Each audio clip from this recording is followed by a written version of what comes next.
up, guys? Howdy, brothers. Welcome back to another episode of Whiskey and Water. I am your co-host, Jess. And I'm your co-host, Liv.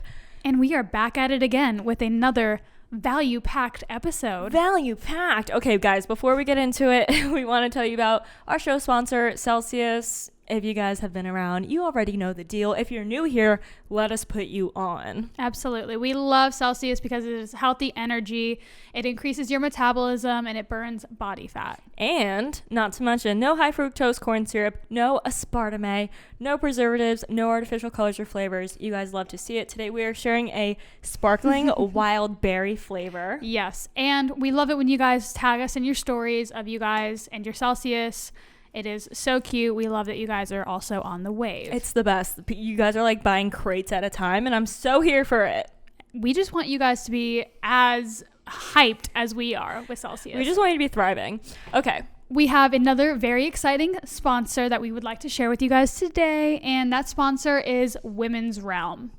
So basically, Women's Realm is a resource for women of all ages. It gives you tips, advice, and product guides. So yeah, it's basically a website that you can go to and explore. Yes, there's so many products available for women out there, and it's hard to sift through them and find the best one. So Women's Realm does that for you and so much more. And they also give you exclusive discounts, and essentially they have, brands that they believe in on this website. So during our next sponsorships, we will be going through some of those brands and sharing with you guys the best ones. So Women's Realm has a lot of things about like fashion, bags, purses, makeup, just like the best products for women. And so we're going to link that in our description, our show notes. Yes. And you guys can check it out for more info. Yeah, check them out. So you guys can be like flossing, stunting on them hoes. On them hoes. Okay, so for today's episode, guys, we decided we are going to do the Biz Pro Tip. Don't worry, we're getting there. But to tell you about this week's episode, we figured, what business do we know best other than the business of influencing? What? That too.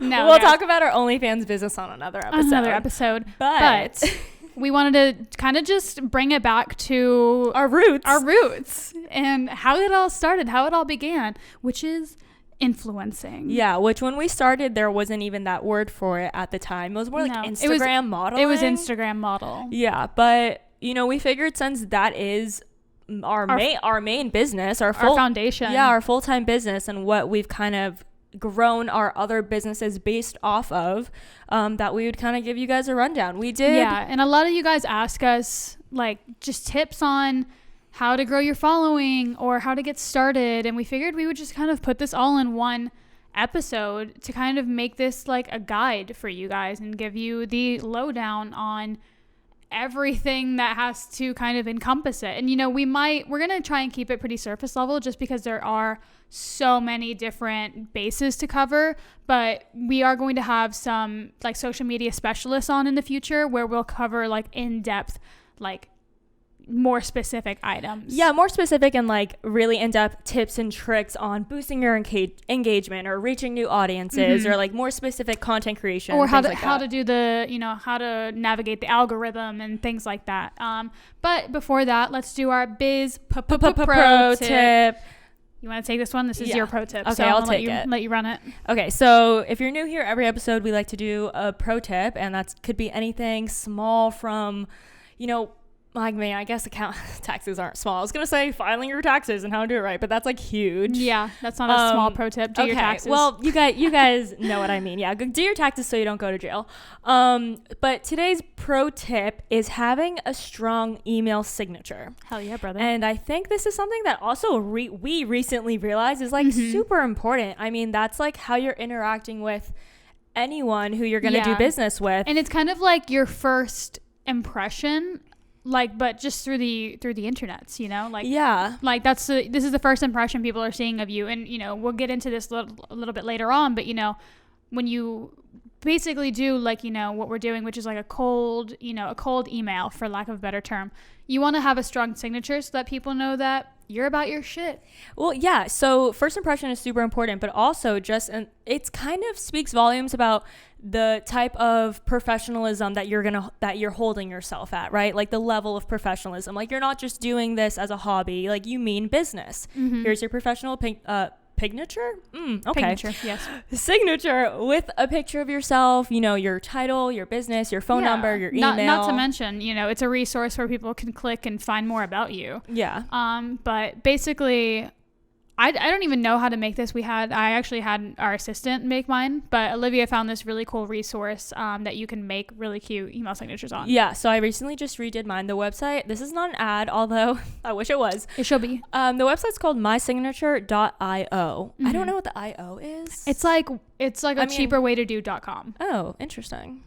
Yeah. Don't quote me on that. I just know that like when you're on GoDaddy and you're choosing a domain, it gives you the option to do IO. Well, yeah. So I made mine on my signature. It looks really great. They have like a free option for your account and then a pro version, which you can unlock more features, you know, as they do.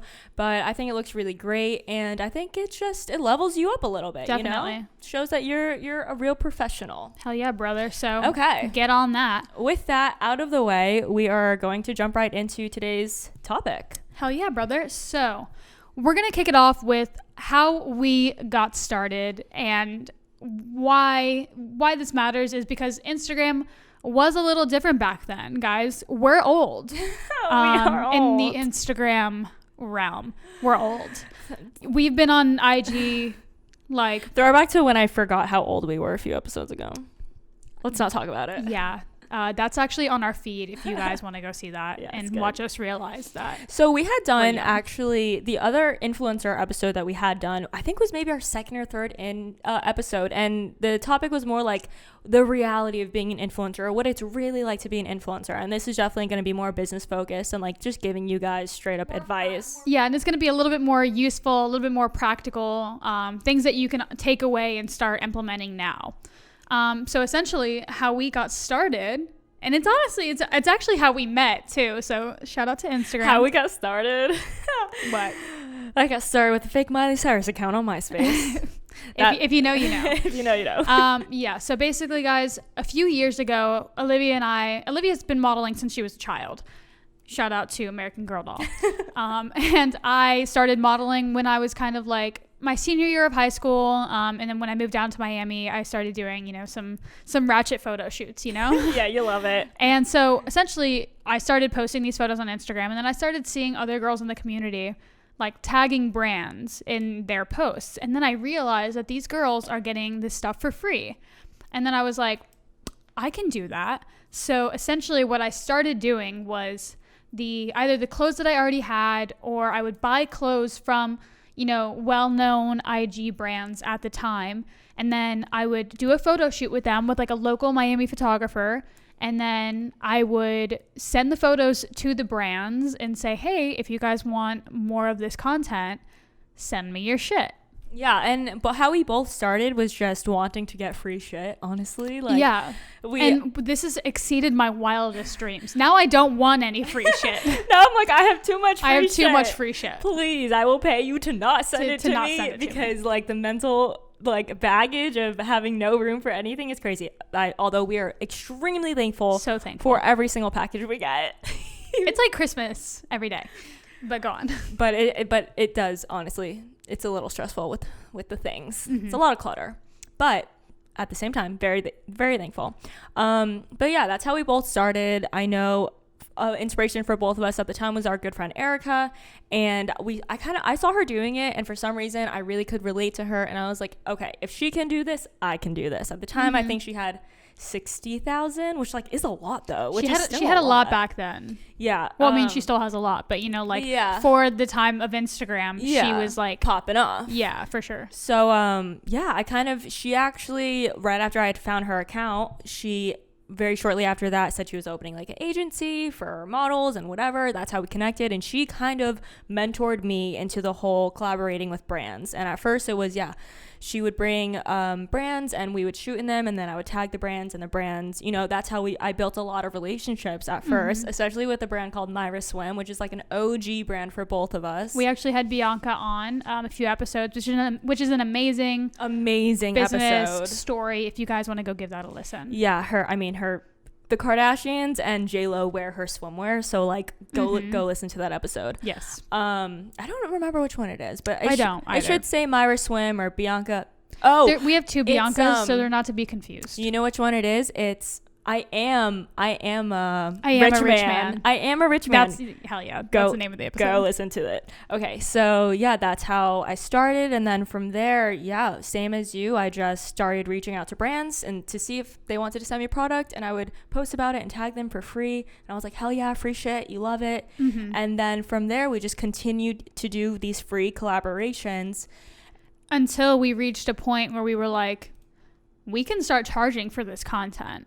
And not to mention, so why Instagram was different a little bit back then was because this was like back in like the chronological order days, right?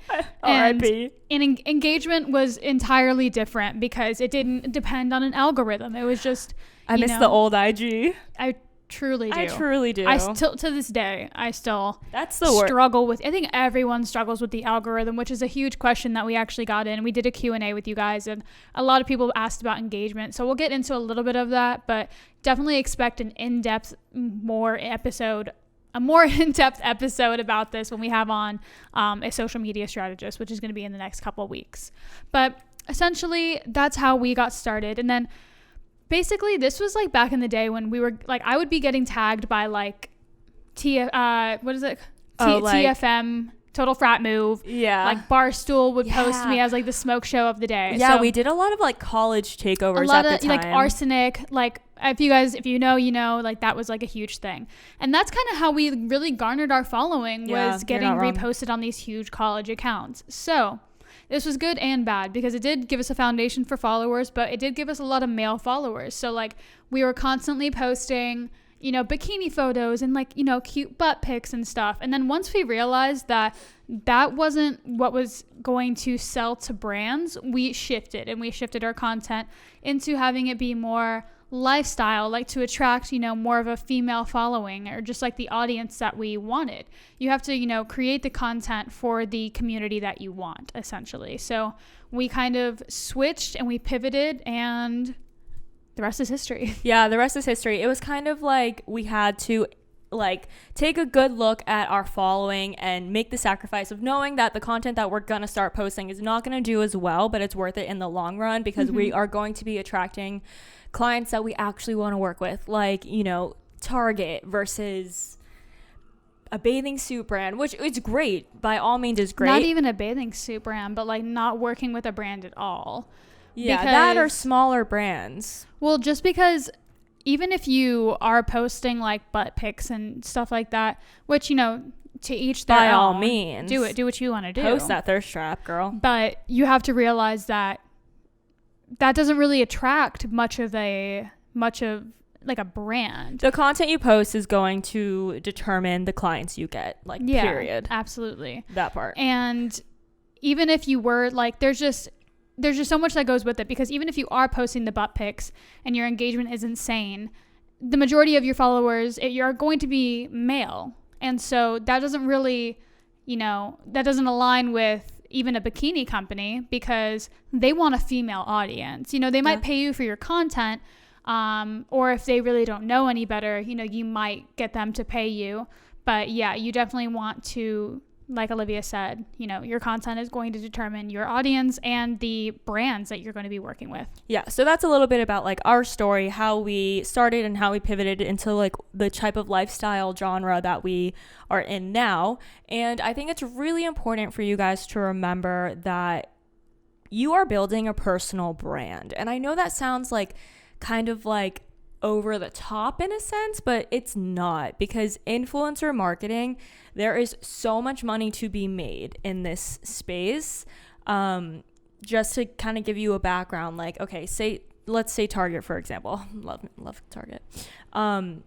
They used to invest their money in billboards or magazines or catalogs or advertisements in those types of spaces, right? And now a lot of their marketing budget is being allocated into social media, and a part of that budget is being allocated into specifically influencers. So like this is a real deal business and industry with real money to be made. I just feel like I had to say that because I think a lot of people are still like, oh, it's just social media, like it's not. Oh yeah, they don't understand the power of it. Yeah, the power. I mean, we make you know, it's our full-time jobs.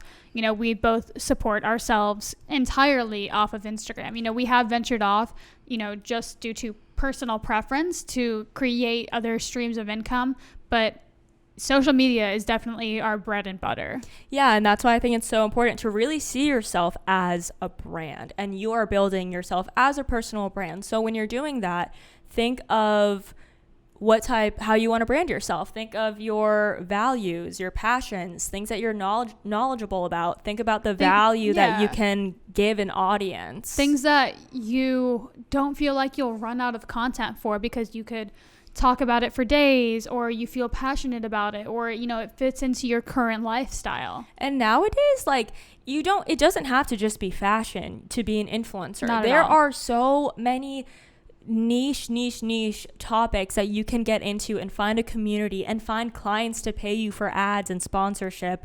Like, you know, whatever it is that you're passionate about, there's an opportunity for money to be made. I mean, yeah, there's like nail polish influencers, there's hair influencers, there's vegan, there's makeup influencers, vegan cooking influencers, yoga, like, you know, yoga, athletic influence. Like, I'm sure you're passionate about something, and you can capitalize on that if that's what you choose, if that's what you want to do in the influencer space. And that's what we're here to tell you about. Yeah, and I feel like there may be this misperception about influencers that it's like always like, you know, a pretty looking, could be a model type of girl in a cute outfit. And I don't think that's how it is anymore. I think, especially with platforms like TikTok, like having such big niches, like an artist can be an influencer, you know, someone who is an inventor could be like literally an entrepreneur could be an influencer. Absolutely. I think that everyone should be able to monetize their Instagram if that's what they want to do, because like she's saying, like, there is a niche for everyone, and there's going to be brands or companies that align with that. It doesn't even have to be a brand necessarily. It can be a tech startup. It can be, you know, a local, like, business. Like, I actually had, what was it? It was a coding school, a coding boot camp reached out to me that was in Miami, and they wanted to pay me for a post because I have a really strong Miami following. And am I a coding influencer? Am I a tech influencer? No, but I am a lifestyle influencer, and they needed to reach a large amount of Miami followers. And so I was like, all right, bet. And we did it. So yeah, could be anything. And really just think, like, every brand and every company, every corporation is thinking about social media. They're allocating a budget towards it. And they are having meetings about how they can, you know, better get into the social media field and space. So, you know, there's opportunities, everywhere. Endless opportunities and for we it. do want to emphasize that Instagram is not the only platform that you can become an influencer on. There's TikTok, there's YouTube, even Pinterest is something that you can capitalize on. And I mean, more now than ever, people are going crazy on TikTok, and we talk about TikTok all the time. We're love TikTok. We're huge TikTok fans. But it doesn't have to be Instagram if, you know, photos and content creation aren't your vibe. If long form content, you know, making long videos where you know, that are almost like, you know, movie like, where you're showcasing like your entire day, or you're showcasing how to make a certain meal, or how to flip a piece of furniture, maybe YouTube is your vibe. If you like quick, witty videos, then maybe TikTok is your vibe. And maybe if you like aesthetic shit, Pinterest is your vibe. Yeah, and honestly, to be completely honest, like, Pinterest is something we haven't even like tackled. We have not tackled, and it's on my list of things to do for this year, is get more into Pinterest, because I already know like it's a whole other world. It's a whole other monster, but again, there's money to be made there, because if you guys know anything about that, please slide into our DMs. But they utilize the shopping feature so much, you know? So, I mean, they are definitely out here thinking of ways that they can help creators make an income off the platform. Yeah, which is insane. I didn't even realize that Pinterest was something that people made money off of. Totally. Because also, it's like, you can't really tell a difference between a pin and an ad. Yeah. And that's kind of a part of, but the ads are very cohesive with what the pins that you're looking at. Yeah. So it meshes seamlessly. It's genius, really. Annoying, but genius. Yeah. But yeah, so definitely, like she said, Instagram is not the only platform. There's there's TikTok. There's so, I mean, God, I can't talk enough about TikTok. I am so here for it. I think it's just such a great opportunity to reach new audiences. I see so many of these little brands who have one viral video on TikTok, and they're set. huge. I mean, it just happened to our friend Christian and his partner Brian. They created this, they're making like clay sculptures and molds, and you know, they started posting their videos on TikTok. They go completely viral, and now every time that they had drop a collection, it sells out. Like I was waiting by the computer to buy a piece and support. I could not buy one. I couldn't buy one. No. And way. I was like, it was like 5 minutes later. That's insane. So yeah, we can't emphasize it enough. It's huge for businesses and just creators alike. But I think for the sake of this episode, we are going to hone in on Instagram and becoming an influencer or content creator on Instagram. Yeah. And I feel like we've kind of hammered this down, but just in case we need to reiterate it, content is king. That's where you're going to start off with. So find your niche, take good content. It can even be with your iPhone. You don't need to invest in any like crazy, you know, gear or anything like that. Just set up your phone, use that fucking self timer, get some good light, and do your damn thing. Yeah, like you can even do YouTube on your phone. My friend Tamir has a whole full-on YouTube channel. She posts every week, and it's all on her phone. And sometimes, like, we did a video where I was recording on my vlog camera and she was recording on her phone, and like the shots were looking better on her phone. It do be like that sometimes. So I don't want you guys to think like, oh, well, I have to invest in a camera before I can start my YouTube channel. So many people ask me like, what camera do you shoot on? And like, I almost don't want to tell them, because first of all, I have a very, very expensive camera, and it's just not what you need when you're trying to get started. And I use my camera for professional photo shoots as well. So it's, you know, I just put your phone on portrait mode if you want that camera-esque, you know, feature, and call it a day. Yeah, and there's so many good apps too. Like personally, we use Lightroom and Color Tone to edit most of our things. Yes, and we love Color Tone. There's so much of the photo quality like that comes into it through editing. Yeah. You know, like an iPhone photo does the fucking job. You throw that into Lightroom, you throw it into Color Tone, it's poppin'. Add some grain, like, add some dust, and call it a day, baby. You're a content creator. And honestly, sometimes iPhone photos do better on the feed because it's more organic and it's more authentic and it's more relatable. You know, it's not this picture perfect, like it could be in a magazine looking picture. I think being relatable is really important too, because people want to feel that connection, and that's what we're going to talk about next too, is like using stories and using your platform and growing your platform really by getting a community, by like getting really people invested in you as a person. Yeah, really, which requires a level of vulnerability. And I will admit that is not easy. It's not something that comes natural to a lot of people. It's not something that's comfortable for a lot of people, but I think it is definitely a necessary thing. I mean, unless I do see some like huge viral TikTok accounts where they're just making coffee, you know? So like it can be that type of thing, but if you are trying to build a personal brand, you have to be showing up, showing your face, talking to your audience, getting them engaged. Like, and I'll say a huge thing that helped both of us getting more comfortable, because this was the thing that we like set out to do. We said, okay, we need to get on our stories more. We need to just start talking on our stories more, getting connected to our audiences more. And we literally, so before we decided that we were going to be doing this, we would sit there and watch each of these story frames and pick them apart. And we'd be like, oh, I can't post this because we stuttered or we said something wrong, or, you know, something flew in the frame. But then we realized that the more authentic it is, the better. So I will not rewatch a story of me talking, because otherwise I'll be like, oh, Jesus, I sound so stupid. Oh, jeez. Oh, Lord. Oh, Lord. So I fucking throw that bitch up and I don't look at it again. Okay. I look at it once to make sure that I, like, you know, you got to do like a quality overall check. Make sure you don't look too crazy.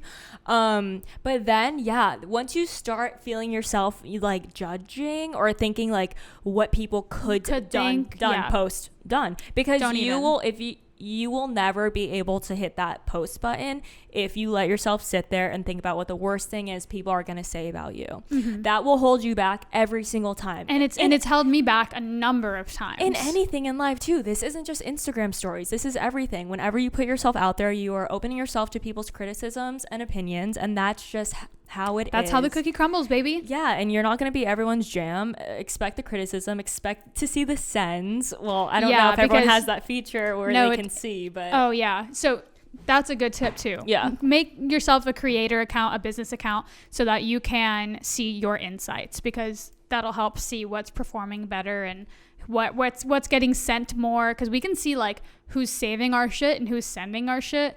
And even sometimes we can overthink that and be like, why did 500 people send this to someone? Well, no, I'll even look through my stories, and if I post something that I already know is cringy, right? I'm like, listen, this is just my job. This is just me putting myself out there.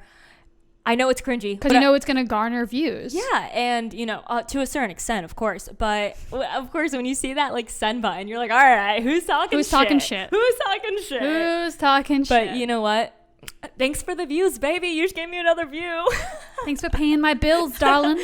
Okay, anyways, moving on. Definitely using features on Instagram that help boost your profile, like Reels is huge. You know, sometimes it's hit or miss, honestly, with Reels, but my experience with it is that I've had a few really blow up, and it does bring new people to your account, because really the feed posts don't... The way they used to bring new audience to your account, they don't anymore. The algorithm just doesn't do that. But the algorithm is preferring Reels, and it's boosting Reels, and it's showing people Reels. Because they're trying to compete with TikTok, because they know TikTok is creeping up on them.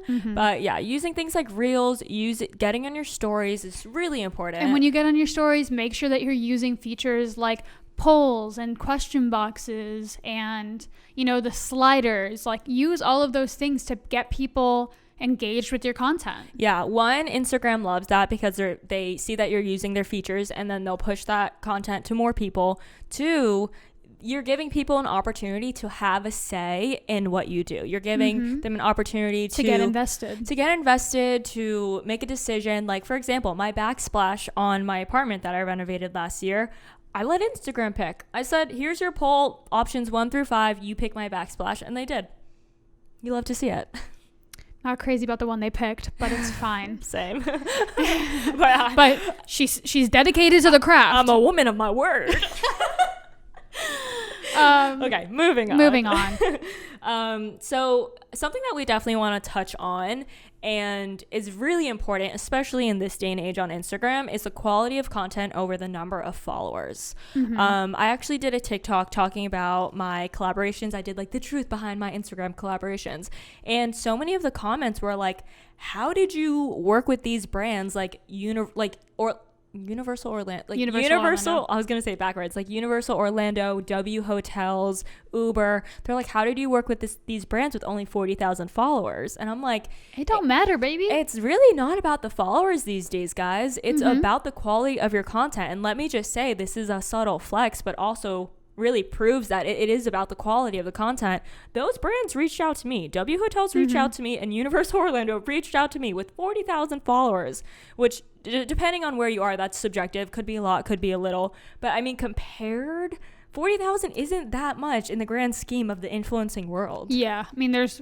people with millions that aren't collaborating with those types of brands, because it's the type of content they're putting out. I would consider anything under 100,000 still like a micro influencer in a sense. Yeah, I would agree. Right? And I mean, also that also depends on the amount of engagement that person's getting. But yeah, definitely. And I want to say that you don't have to have a bunch of followers to monetize your platform. And we were even discussing this earlier. We think that brands these days are favoring smaller creators that have really good or niche content over people with hundreds of thousands of followers, simply because, one, they have better engagement rates, and two, their content and their audience and like their communities are just so much more niche because it's smaller.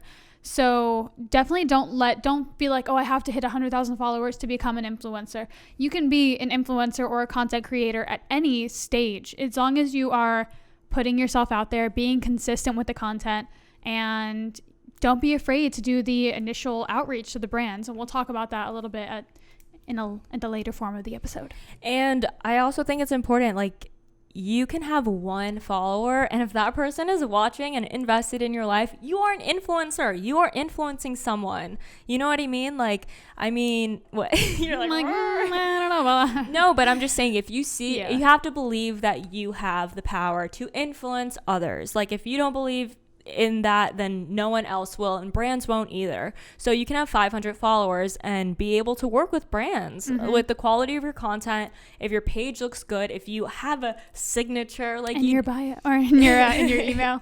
if you have a signature in your email, and If you present yourself as a professional, people will take you seriously. absolutely 100%. So I wouldn't stress the number of followers as much. I know a lot of people do naturally. I think we are conditioned to think that that is like the end all be all factor of if you can be an influencer or if you can monetize your platform, and it's just not.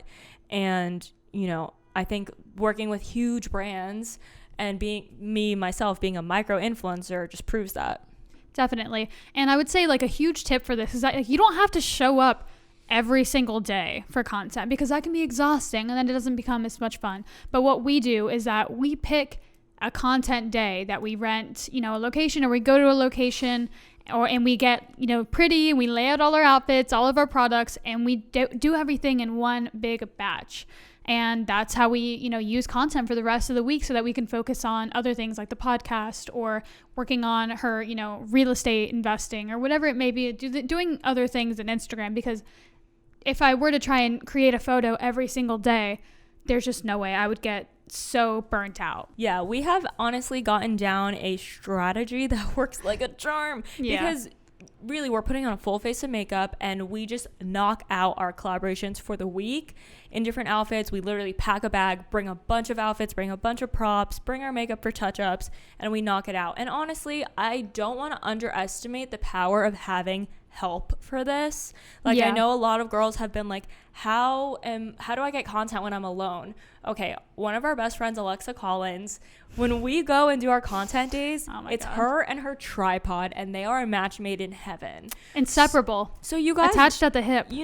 Where there's a will, there's a way. There's even, cameras that have, or like tripods that have little clickers, like remote clickers, where you can push the shutter button. Yeah, I mean, even self-timer, like it's tedious because you have to go press the button, but you can also, pro tip, take a video of yourself and then take screenshots of that video for the different poses that you like. Also, TikTok is a really great resource for this if you get on this side of TikTok, because it will give you so many pro tips on how to take content by yourself, how to improve your content. We stay getting great tips on there that we didn't know before. Absolutely. But yeah, I would say that's the best way to actually get the content. It's just batching it up, doing a bunch of different shots. And when I say different shots, I mean, if you're not at the point where you're working with brands yet, our advice is to do things that look like they could be sponsored, because that's what we did in the beginning. Like, she was buying products and just taking photos like they sent it to her, because one, fake it till you make it, baby. You know what I mean? But one, you're presenting yourself to your audience in this way where they're like, oh, okay, this is what she's doing, right? But then you're also showing brands examples of your work, and they can imagine themselves working with you and be like, oh, okay, this aligns. That could be my activewear line on her. So you really want to show off those skills and the quality of your content to potential brands. Definitely. And I feel like we've kind of covered, the whole content thing. This is, if you are getting started, you really don't know where to start. And we want to show you the more tactical business side of the Instagram influencer realm. Yeah, because as fun as it looks, and it is fun, we both definitely enjoy what we do and we have fun doing it creatively and things like that. But there is this whole other business side that is equally important. Yeah, and takes a whole other skill set. You can be a beautiful creator, but if you don't know how to negotiate with brands, or how to, reach out to brands, or how to make an invoice, or even knowing what to charge, that's just a whole other side. Yeah, and I think when we did our Q&A, we got a lot of questions about those types of things, more so the money and business side, and how even to charge a brand for what type of deliverables, and I can understand how that can be confusing, especially if you like don't have any friends who do it and you don't have anyone to talk to about it. So we're gonna fill y'all in. We are your friends. We're giving you the tea. Okay, so I want to recommend a few platforms that are great for just connecting with brands. If you're not yet at the phase where brands are reaching out to you, or you haven't reached out to them yet, which we'll get into because it is perfectly okay and encouraged to reach out to brands. But there's also some great, amazing platforms that both of us are on, and I know a lot of influencers get started on to get that initial connection to brands. Yeah, and there's a lot of really good trade opportunities in these too, that you can kind of just start getting some content and some brands under your belt. So these platforms can serve kind of as the middleman, so you don't have to have that direct connection with Target. I keep saying Target. She just loves Target. What's my obsession with Target? Target, work with me. But yeah, they kind of serve as the middleman. So a few that I'm on are Collectively, FOHR, Aspire IQ. There's one called Circle with a Q, like CRIQLE, I believe. Yeah, and they kind of have the negotiate. You do set your rates, but they have the terms and conditions, the contract, the deliverables. That's the nice thing about it, and that's why I do think it's a great tool for someone who is just getting into this. They manage the whole process really of the campaign or the collaboration, and all of your notes are typically in there. Like everything that encompasses the collaboration will be within that platform. You'll put your content in there as the deliverables. The brand will approve it through there. They'll give you, either feedback. You can get paid through these platforms. Yeah, like I did, I want to say I did Revlon Aspen through FOHR. I'm Really? almost positive. Yeah. Oh wow, that's huge. Yeah. And that was actually collaboration with Rent the Runway. So they were working with W Hotels, and then FOHR was finding influencers for that partnership.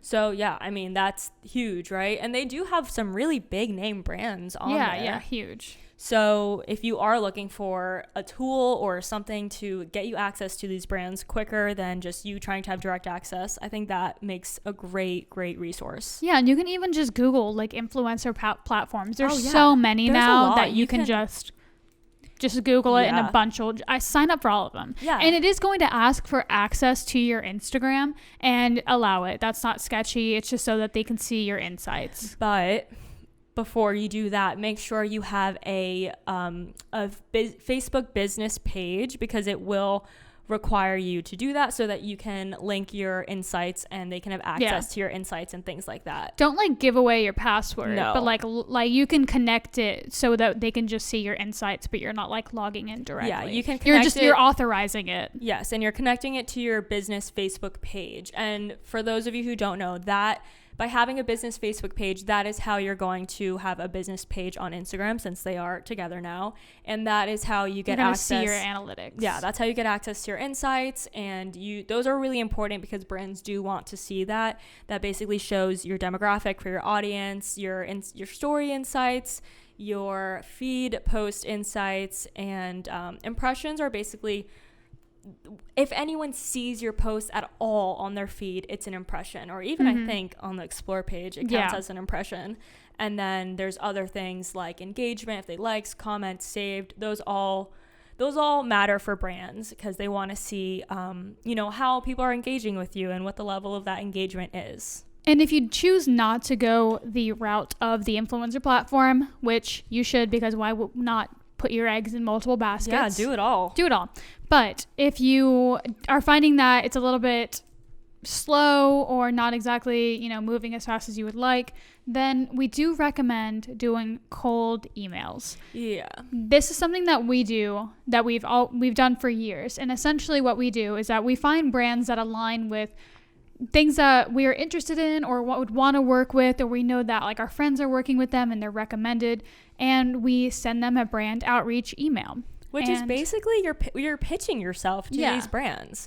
And, there's truly no shame in it, because one, that's how we get the majority of our work. And like people will be like, thank you so much for reaching out. Like I've been looking for, influencers to work with. Like some of these brands just don't know where or how to find influencers. So you got to reach out. Yeah, and don't be afraid of getting shot down. I mean, we'll send maybe 20, say for example, 20 brand outreach emails in a day. We'll maybe hear back from like 3 or 4 of them. Yeah, that's a lot of them we won't even hear back from. A lot of them will say, hey, sorry, no, we're not looking for any influencers right now. We're full, yada, yada. Or they say, you know, we'll keep you in mind for future opportunities, or, you know, like we're booked right now, but would love to work with you in the future. Or would love to send you some product, no obligation, like just to have you introduced to their brand, which is great too, because like we love trying out new products.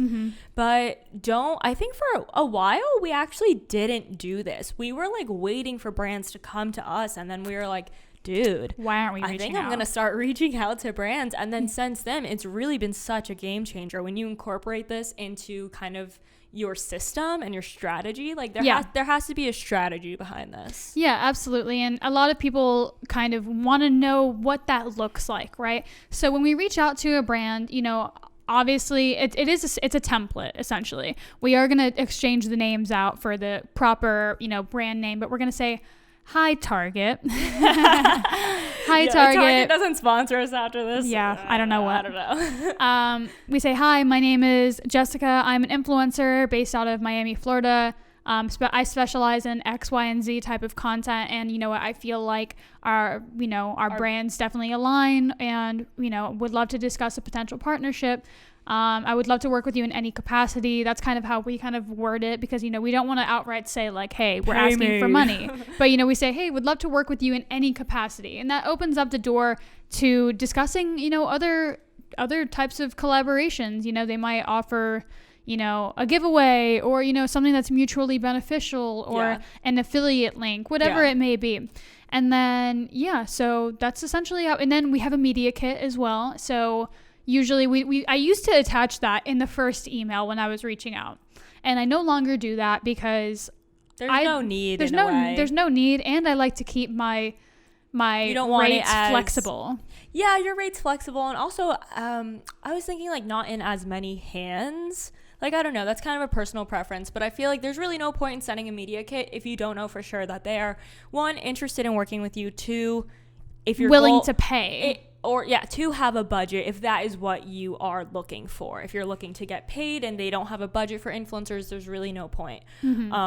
But yeah, basically to piggyback off of what she said, the template that we send out, you're basically doing a short bio. You're showing them how your brands are aligned. I mean, ideally, you know, and if you have the time to spruce it up a little bit, that never hurts. If you can say something particular about that brand, I love that you're eco-friendly, I love that you're non-cruelty, whatever it is, to show them that she did her research, you know, she's actually interested in the product. The more, like I said, it's a pitch. So like if you guys took any sales classes in college or high school, you are pitching yourselves and trying to prove to these brands like why they should work with you, why should they give you their money. And you really want to show them what value you can bring them and what you're bringing to the table with your content and with a collaboration with you. Definitely. But yeah, so we sent out this template, and we will send a media kit out. For those of you who don't know what a media kit is, I know this word kind of gets tossed around a lot, and there is some confusion about what it actually is. It's like a pitch deck. It's and even if you don't know what that is, basically, we'll break it down for you. A media kit, you are introducing someone to yourself, you are showing them examples of your work, and you are most of the time including brands that you've worked with before, and also including your rates for different types of collaborations. Yeah, and if this is something that, like, you know, is new to you, basically first page is going to be like a photo of you and like a short introduction, like that same short bio, just telling them who you are, you know, whatever it may be, and what you like to do, where you live, live, where you're based out of, things like that. Give them a feel for you as a person. And then the second page is going to be like examples of your work, you know, examples of brands that you've worked with, and then you're going to want to do your rates. I put my rates on there. Some people I know don't, because they would rather discuss that in the email, which is fine too. But I like to just put my rates out there, and then in the email, I'll say that I'm really flexible, because, you know, I'll definitely take less than what my, you know, base rate is. It's kind of just, that's like the starting point for negotiation. Yeah. And especially when you do get a system down for content creation days, like we always kind of, it seems like we always kind of say like, you know, what's another shot we're throwing in our day of shots of like shots we have to get.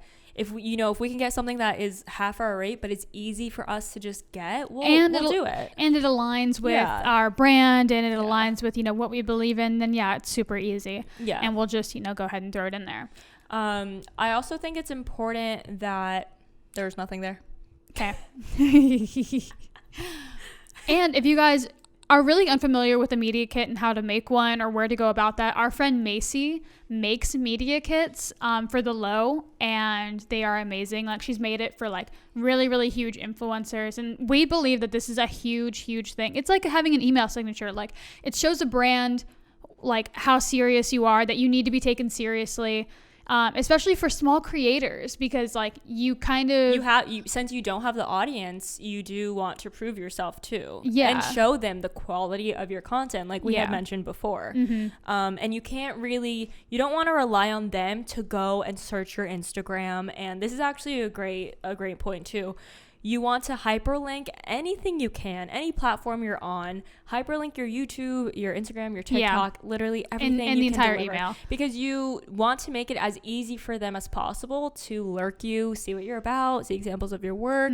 But yeah, I think that's definitely important. You don't want them to have to do an extra step or have to go out of the way to look into your content. Definitely make it as easy as you can, and that's what a media kit is doing. Yeah, and if you guys are interested in her media kits, we might like add the link in the show notes, definitely, where you guys can look at, because she does it on Fiverr, which we love Fiverr. Yes. But her is at Wander with Macy. Yeah, and if you guys don't have the funds maybe to pay for it right now, a great resource is Canva. I don't know how you can make it really simple. It can even be like a 1-sheeter, 2-sheeter. It doesn't need to be anything crazy. Doesn't have to be crazy. Just make it look clean and professional. Yeah, totally. It's like a resume. And it's a resume for influencers, honestly. You are not wrong. But yeah, you're kind of just setting the bar like that. You're a professional, that you're worthy of being compensated for your work, and that you will be a good representation of their brand. Yeah.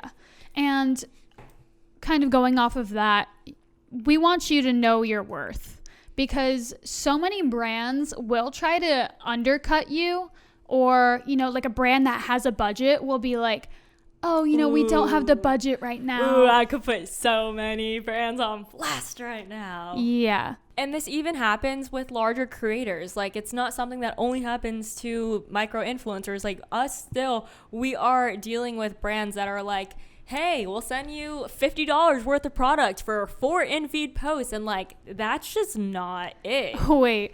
Yes. Tell me the other day. Spill the tea. Yeah, I'm going to tell you guys the tea. There was this like phone case company that DM'd me the other day, right? And they're like, they DM'd me, they're like, hey, we would love to send you one of our phone cases. Just let us know where to send it and we'll send it, which is pretty common at this, when you have, you know, a solid following. When, you know, humble brag. You know. Okay. But I'm just saying it's not uncommon. Right. And so I was like, hey guys, would love that, blah, blah, blah. And she was like, okay, great. Like, we'll follow up once we have like, I told them that I have like the new phone, and they were like, oh, once we have those in production, we'll email you. Right. So I got an email the other day, and I'd actually woken up I wake up in the middle of the night, and like, I'll just be checking my email at like so weird at 4 a.m. So weird. Don't do that. Don't do that. It's horrible. Don't be like me. Don't be. But regardless, so I check it, right? And I had this email, and I'm like, and they're like, hey Jess, we're so excited about working with you. Check over like our influencer agreement and send it back, and we'll have your cases sent out. And I didn't even remember that I had spoken to these people, so I'm like, I'm trying to find her. Bad. I'm trying to find her email thread in my email. Signing contracts in her sleep. No. So I'm like trying to find like her email contact. I'm like, I've never emailed these people before. I finally found it in my DM, whatever. So I look at the influencer contract, and they're asking for 2 in-feed posts, 1 flat lay, and then 1 stylish, like just insane deliverable. Like, they're asking for like very, very specific things, and then 2 story slides where I'm speaking about the product, why I love it. And I was like, hold up. And it says for 1, and like my payment is for one phone case. Phone case. I was 4 a.m. hot sweats in my fucking bed. Ready to throw hands. Because I was like, fuck you, dude. You know exactly what you're doing. You know exactly what you're doing. And like, I never agreed to that. I actually haven't even responded because I've been so mad about it and this was literally like a couple nights ago. Yeah. And I've just been so mad about it that I know when I respond, I'm going to tear them a new asshole because I'm going to be like, you guys know damn well I did not agree to this. Yeah. So why did you contact me on like a gifting premise? Don't waste my time. Just don't waste my time. So we just want to emphasize that this is really common amongst brands. Like they're going to try to, weasel out some content out of you, but understand that like your time is valuable. Like the content you create is valuable. Your audience is valuable. Even if like you don't have a ton of followers, like the time that you spent to create that content and edit it, and even like the gear, even if you're using an iPhone, like you spent money on that iPhone to create content. Yep. You bought the props to create these sets. We book locations. Like we take, this is our full-time job, and people, you want to charge accordingly. And we had a lot of questions about how do you know what to charge, and like how do you like what should your rate be as a micro influencer, and how do you kind of negotiate that? I would say my best advice for that is actually to really take into consideration how much effort and time you are putting into that photo. So if it takes me 4 hours to put my makeup on, drive to a location, buy props, edit the content, figure out a whole concept, like I'm going to charge per hour what I think I deserve for that time and effort that I put into it. Not everything is that hard. So honestly, like I want to be as fair as I can for a brand too, right? Definitely. You want it to be a mutual beneficial relationship. You want them to feel like they're getting their money's worth, and you want to feel like you are getting what you deserve to be compensated for, which is your time and energy. Definitely. And I don't think that we won't ever take money from a brand if we don't feel like, if it's like a small business and they're like, hey, I really want to work with an influencer, but I don't know, I can't afford X, Y, and Z. We're not going to like price gouge them and be like, oh, well, we can only do it for $2,000. And when that's going to break their bank, we're not out here trying to do that. And we don't want you guys to be out here doing that either. Yeah. So definitely you want to price yourself fairly. Personally, we have no problem sharing our rates with you guys. Transparent, baby. I charge $1,200 per post. Like that is her starting rate. That's my starting rate, and I will negotiate down from there, but do not tell brands that. She will do lower if it's a bathing suit or jewelry. Yes, facts. And for me, I have 40,000. Well, how many followers do you have? I have 140,000. Okay, so she has 140,000, and she starts at $1,200 and is ready to negotiate. And that also depends on how many deliverables there are. So if there's 2 in-feed posts, it also depends if there is a monthly retainer that's involved, because that will usually be a discounted rate because it's some sort of sustainability for us, and we can count on it coming in the next day. So I have 41,000 and I start at $400 per in-feed post. Stories are easier for us depending on what the product is. If they want me talking about a makeup, that's something I feel good talking about. It's pretty easy. If they want me talking about a vibrator, I might charge more for that because that's not something that I openly talk about, and it's kind of off brand for me and not something I'm totally comfortable like sharing with the amount of people who watch my stories. So that's something to take into consideration too, I think. Yeah, like we'll bundle prices. My story sets, so I'll do a story set which is like 3 to 5 slides. And I charge $300 for that. And, if someone were to be interested in an Instagram post and the Instagram stories, I might just throw in the stories. Yeah, just to totally, because it's so easy, and I'm probably going to do stories about it anyway. And, when we're unboxing a product, I always like to, even if they didn't get a story, you want brands to be happy. And if you feel like there's a good relationship there and you feel like they're not nickel and diming you, then definitely give them even more than what they agreed to. But if it's easy for you, and if that's what you feel like is, natural. And I would even say a huge example of this for us is Celsius. We do, obviously Celsius is a sponsor of the show, and we do have a collaboration with them on our personal pages, but we throw up so many stories about Celsius. We're constantly talking about them. We truly believe in the brand and the product. And we have no problem doing that because it's we literally are drinking it every day anyways. And when we truly believe in something, we want to push it. And even if something isn't paid, we just enjoy tagging, businesses, small brands, letting you guys know what we're wearing, what what we're doing, what we're drinking, what we're eating, because that's just the lifestyle. And not everything is paid. People ask anyway sometimes. Yeah. So you might as well just tag it so that people don't ask. But I think like the more willing you are to share, because it's not costing us anything. Maybe it's just like a few minutes of your time, but I really feel like the more giving you can be with your content, granted that they're not already annoying, because some brands will, you know, try to squeeze every single thing they can out of you for the lowest price, and that's when we won't be generous with our content.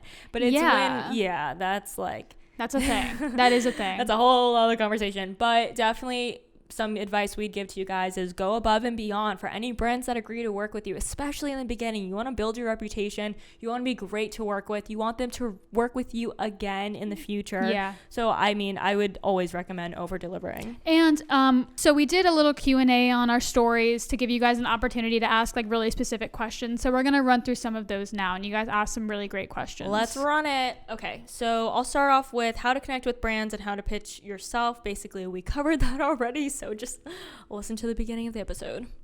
Okay, so I had a girl ask how to establish a long-term partnerships and not just a one-off post.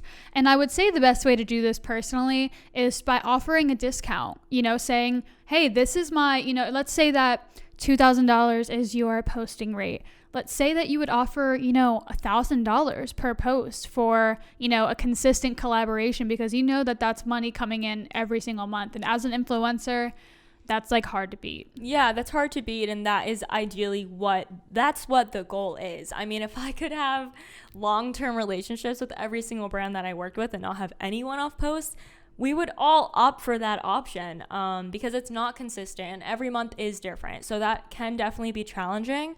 However, I would recommend as soon as you even initiate that first contact in both of our first our outreach emails, we finish off saying would love to establish a long-term partnership with you. So you're already setting the bar. You're already putting in their head, hey, if you're down, I'm down to make this a long-term thing, because they are constantly looking for influencers, and especially, you know, brands that have, you know, the budget, like that have this infrastructure in place. Like if they have like an influencer management, like, you know, like a lot of companies have, and like a position for influencer manager. So, you know, you want to talk to those people. Right. But if it's a small business owner who it's a one-woman show, she's probably going to do just, you know, a one-off post or something like that. But definitely I would set the tone, already let them know where your head's at. Hey, would love to make this a long-term thing. Happy to offer discounted rates. Happy to make it work with your budget. I want it to be fair and mutually benefiting. Yeah. Yada, yada. Always emphasize the mutually beneficial.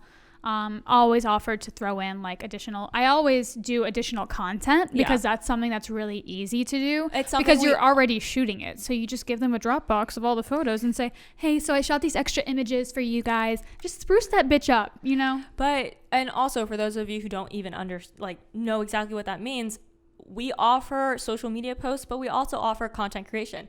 Shout out Mood the agency. Go follow our content creation agency. Hell yeah, brother. But before we started that, we were offering content creation for brands, which is we don't post anything at all. We just deliver them content for them to use on their website, on their social media, etc., etc. So if we agree to 5 photos, we'll give them 10, because we already have them shot anyways. Those are just the ones that didn't make the cut, baby. So next question. Another girl asked, what if I don't have anything that makes me unique in the fitness industry?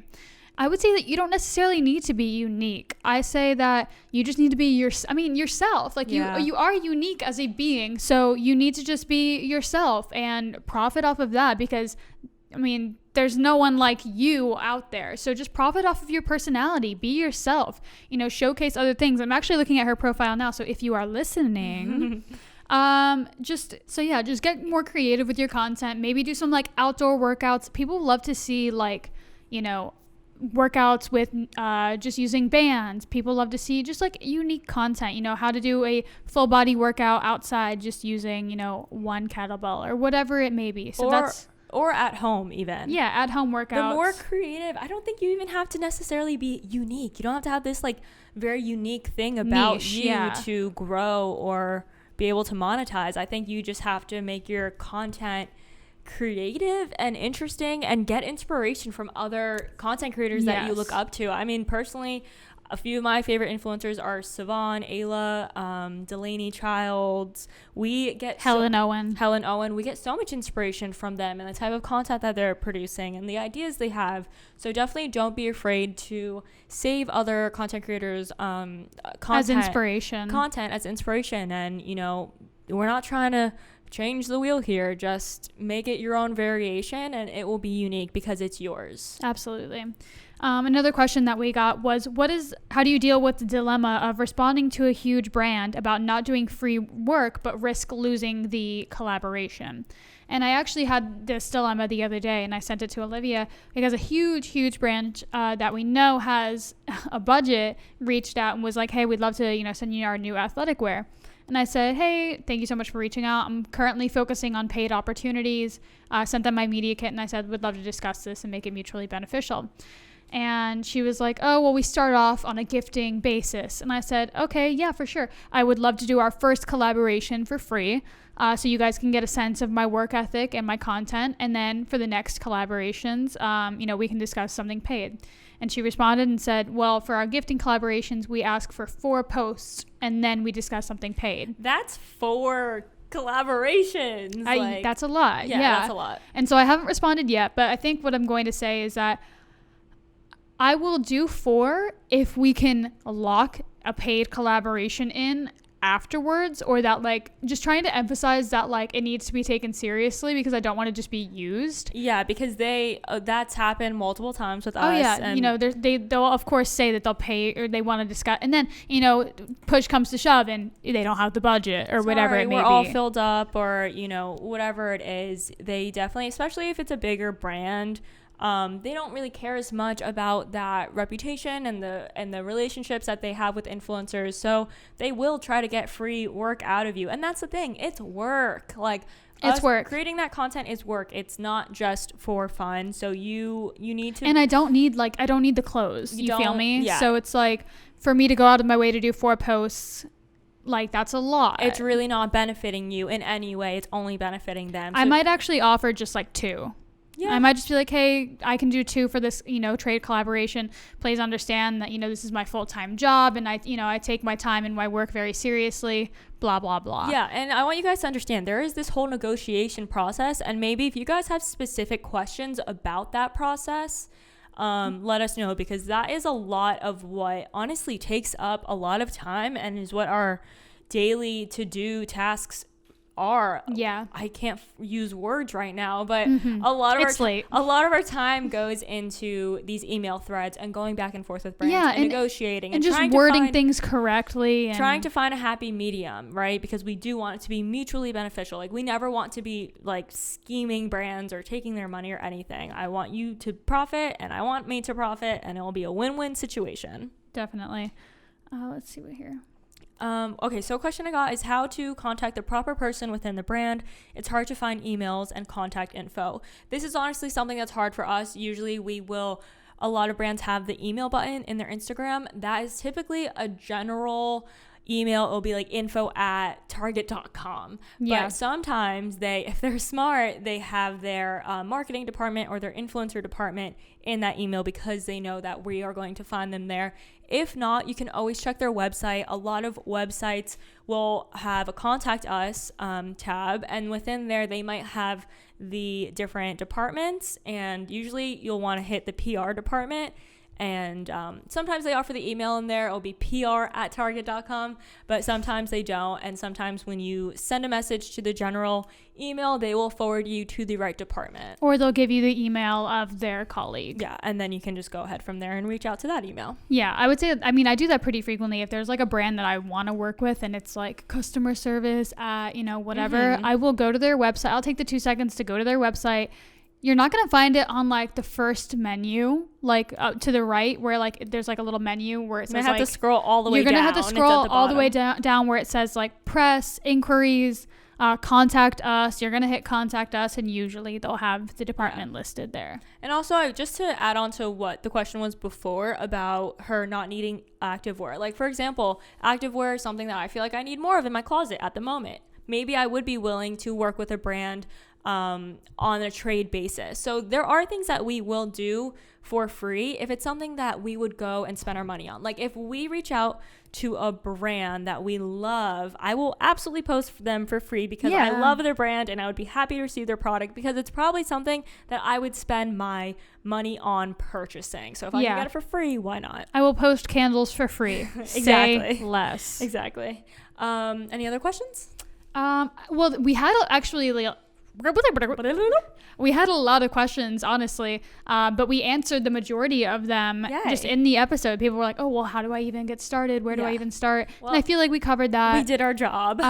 Well, more specific things, like people have some questions about like the algorithm or about engagement. We will be deep diving that with some guests here soon, so we don't want to reveal too much. And we're also not the entire, like, we're not the experts on that. Yeah, let us know. We can create content, but yeah, I mean, guys, this is something we're even constantly struggling with is when the algorithm changes and trying to get good engagement and finding new ways to be creative and reach new audiences. Yeah. So it's something that it's just constantly working on. And I feel like with that being said, you know, don't get down on yourself if your engagement's not like insane. Like one of my fucking videos the other day got like 300 likes, which is horrible. But like, you can't take that personally. It's literally just Instagram. It's just the algorithm. Like, keep on keeping on. Yeah, don't let that discourage you. I still got paid for it. Exactly. That's all that matters. Guys, our DMs are always open. Please, please, please feel free to reach out to us with specific questions. Reach out on the Whiskey and Water page. If you want, you can email us, holla@whiskeyandwaterpodcast.com. We love any suggestions for the show or any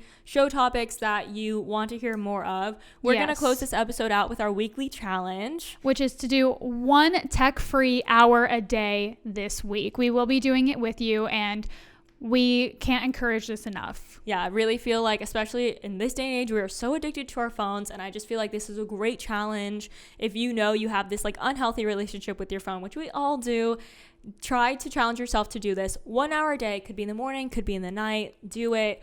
Use that time to read a book, to journal, to call your family, your loved ones, whatever it may be. Yeah, love that. And all right, guys, that wraps it up for this episode. Make sure you're following us on all of our socials. There is the full video version on YouTube. If you guys love this episode, please take a screenshot, put it up on your story, tag us. We love you, and we'll see you next week, brothers. See you next week.